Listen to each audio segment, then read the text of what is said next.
আচ্ছা শোনো, তোমাদেরকে একটা কথা বলি, একটু আবেগী কথা।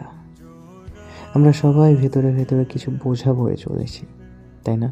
তোদের মাঝেও আছে, দেখবি। এখন হয়তো বা বুঝতে পারছিস না, বা আমি বলছি তাই প্রকাশ করছিস না, কিন্তু সবার মধ্যে এই জিনিসটা আছে, থাকবে, অবশ্যই থাকবে।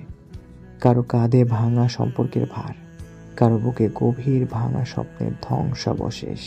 বাইরে থেকে আমরা হাসি, কথা বলি, স্বাভাবিক থাকার অভিনয় করি, ভালো থাকার ভান করতে করতে একদিন সত্যি ভুলে যাই ভালো থাকা আসলে কেমন। মানুষদেরই বা দোষ কোথায়? আমাদেরই বা দোষ কোথায়? তারা তো আমাদের ততটুকুই চেনে যতটুকু আমরা নিজেরাই তাদের সামনে প্রকাশ করি। ভেতরের অগোছালো যন্ত্রণা, না বলা কথাগুলো, চাপা কষ্টগুলো, সেগুলো আমরা যত্ন করেই আড়ালে রাখি। মানুষ দেখি শুধু আমাদের মুখোশ, অথচ আসল মানুষটা থেকে যায় নিঃশব্দে নিজের ভেতরেই বন্দী।